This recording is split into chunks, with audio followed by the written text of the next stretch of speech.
Today's experience is that of a devoted Muslim who met with Jesus, and Jesus himself got to reveal something no one would want to miss. Kindly stay to the end to fully understand his experience. Growing up in a devoted Muslim household, faith was woven into every part of my life.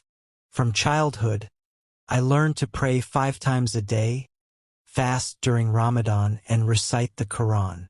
My family and I held tightly to our beliefs. They were our guide, our comfort, and our community. These practices shaped my identity, and I took pride in my faith. I believed in the guidance of the Quran and the teachings of the Prophet Muhammad, finding solace in the structured rituals and the community I was part of.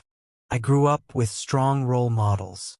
My parents, they instilled in me a respect for tradition, a dedication to prayer, and a commitment to moral living. My life was simple, focused, and filled with purpose. But even then, deep inside, there were questions I never dared to voice. Questions about purpose, questions about the afterlife, and questions about the gaps I felt in my soul. Still, I pushed them down, relying on my rituals and practices to give me peace. I thought that as long as I was faithful and did everything expected of me, I would be secure. My life took an unexpected turn when, one day, I began to feel weak and tired. At first, I brushed it off, attributing it to stress and exhaustion. Life had been demanding, and I assumed my body simply needed rest. But as the days went on, the fatigue worsened. Small tasks like getting out of bed, going to work, or even walking across the room became nearly impossible. My body felt like it was betraying me, slipping away from my control. Family and friends grew concerned as they noticed my gradual decline. I went from being active and full of life to someone who needed help with even the simplest of tasks. Each day, I woke up hoping I would feel better, only to find the symptoms had worsened.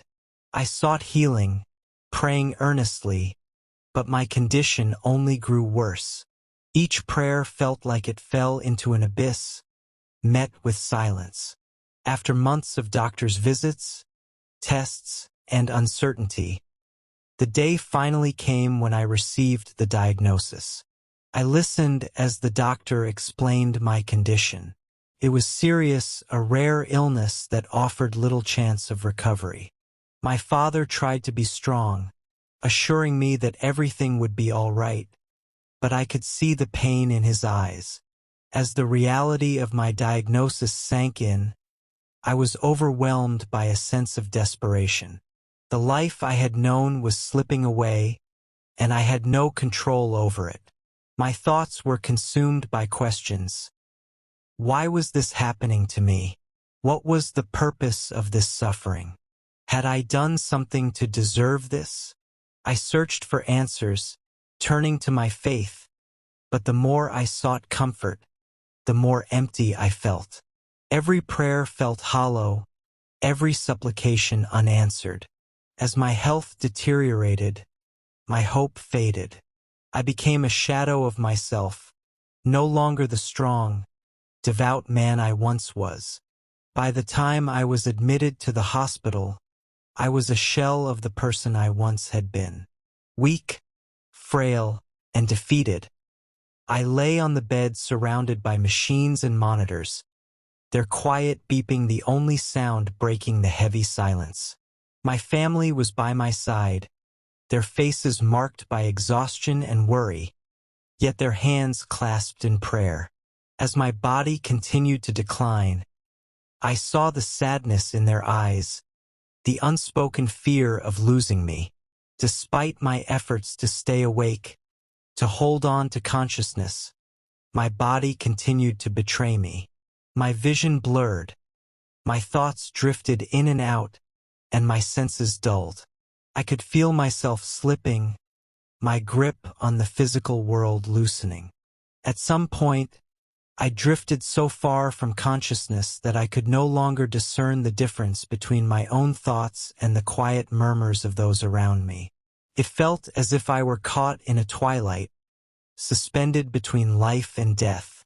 Finally, I felt the last threads of my awareness slip away entirely, and I entered into a darkness so deep and profound it was like sinking into a void.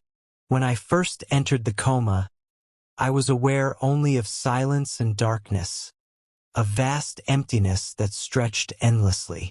I had no sense of time or place, no sense of my body or my surroundings. It was as though I had been removed from the world entirely, placed in a realm beyond the reach of human understanding. I felt like a solitary soul, adrift in a sea of nothingness. But then, gradually, I sensed something stirring in the darkness. At first, it was just a faint glimmer, a soft light piercing through the void. It grew steadily brighter, drawing my attention and pulling me closer. I felt a strange warmth emanating from it, a warmth that was both comforting and unfamiliar. The light grew until it surrounded me completely, enveloping me in an embrace of peace that I had never known before. Though I had no physical form in this realm, I felt as though I was standing in the presence of something indescribably holy. It was then that I realized I was no longer alone. Someone was there with me, and as I focused on this presence, I sensed a power beyond anything I had ever imagined. I felt awe, reverence, and a fear that was not fear of harm, but rather a fear born from standing before something sacred and true. In that moment, the light intensified, and from within it, a figure emerged. He was radiant, clothed in white, with eyes that held a depth of compassion and understanding I had never seen. I knew instantly that this was Jesus, though I had grown up never knowing him. His presence filled me with a profound sense of peace and belonging. There was a familiarity in his gaze, as if he had known me all my life, despite my never having known him. Without words, he conveyed a message directly to my heart. There was no need for speech, no need for explanations. He looked at me with an understanding that went beyond words, a knowledge that seemed to pierce through to the very core of my soul. And then, gently but firmly, he spoke within me. I am the only way to true salvation. There is no other God but me. The weight of those words sank into me like stones dropped into a well. I had spent my entire life following a path that, in this single moment, felt inadequate. I felt no condemnation from him, only a deep sense of truth that washed over me like a wave.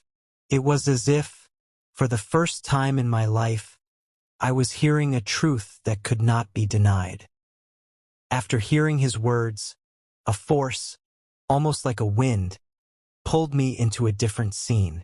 Suddenly, I was in a place unfamiliar yet vivid, like I had been transported through time itself. I found myself watching a figure in a dimly lit cave, surrounded by an ominous darkness. As I observed, I recognized this figure as Muhammad, a prophet I had known all my life. Around him, shadows lurked, whispering strange words to him. Their voices were unsettling, dripping with a deceptive charm. They weren't human but creatures twisted in shape and nature. I realized that these were the beings responsible for giving him the revelations that later became the Quran. They weren't angels or messengers of light. They were demons. The scene shattered my understanding. Everything I had been taught about the origins of the Quran came crashing down as I saw the truth with my own eyes. A heaviness, knowing that so many, including myself, had believed in words that came not from God, but from darkness. Before I could process it all, the vision shifted once more. I was now in a place filled with a suffocating heat and darkness. The air was thick, and a heat that shook me to my core. People were all around me, lost in torment. I saw their faces twisted in agony, each of them trapped, unable to escape from the suffering that consumed them. These are those who have rejected me. Jesus' voice echoed, piercing through the cries. The scene terrified me, but it wasn't merely fear I felt. There was a deep sadness for these souls, for I knew now that their suffering was a result of turning away from the light. When I finally opened my eyes, I was back in the hospital, surrounded by the sterile walls and the rhythmic beeping of machines. I saw my family's tear-streaked faces, their hands clasped in prayer. As I regained consciousness, I felt different, reborn, as though I was no longer the man I had been. The doctors were baffled by my recovery. They couldn't explain how someone on the brink of death had suddenly regained strength and clarity. They called it a miracle, and I knew deep in my heart that it was. Jesus had brought me back, healed and whole, for a purpose far beyond what I could comprehend. As the days passed, I couldn't keep my experience to myself. I shared my testimony with my family and friends, explaining that I had encountered Jesus and learned the truth of his love. I knew that accepting him meant leaving behind everything I had once held dear, but the peace that filled my heart left no room for doubt. I made the decision to be baptized, to publicly declare my faith in Jesus. It was a moment of surrender and transformation, the final step in a journey from darkness to light. I look back now and realize that every moment of pain, every question, and every step brought me to a place of salvation. I have no regrets, only gratitude for the grace that saved me. My life, once filled with confusion, now overflows with a peace that surpasses all understanding. Since that encounter, I have dedicated my life to sharing my story. Some accept it with open hearts, while others respond with disbelief or hostility. To my former Muslim community, I bear no ill will. I only wish they, too, could feel the love and peace that comes from knowing Jesus. My journey has taught me that no matter how deep the darkness, the light of God is always stronger. And I, once lost and weary, am now a testament to the transforming power of faith. In reflecting on my journey, I've come to see the incredible power of prayer, especially the prayers of those who earnestly seek the salvation of others. I know, without a shadow of a doubt, that there were people who prayed for me, Christians who lifted up their voices to God, asking him to reveal himself to those who hadn't yet seen the light of Christ. They prayed for people like me, and though I didn't know it then, their prayers were part of the chain that pulled me from darkness to light. For every Christian reading this, I urge you to never stop praying for those who do not yet know Jesus. Even when it seems impossible, when there is no visible sign of change, keep praying. Every prayer is heard, and every prayer has a purpose. Prayer is not just a practice. It's a lifeline, one that bridges the gap between God's grace and the hearts that need him most. Your prayers can reach places where words cannot, where human touch falls short, and where even the strongest arguments may fail. Remember, God can move in ways beyond what we can imagine. Your prayers may not always yield immediate results, but they plant seeds in hearts, seeds that God will water in his timing. For some, like me, it may take a crisis or a revelation, but those prayers will not go unanswered. They may soften hearts, protect souls from darkness, and invite God's love into places that desperately need it. All right, friends, this brings us to the end of today's experience. Kindly like and share this video with your friends and families. Kindly subscribe to our channel and turn on your notification bell icon to be the first to get updated anytime we upload a new experience sent to us. Remain blessed.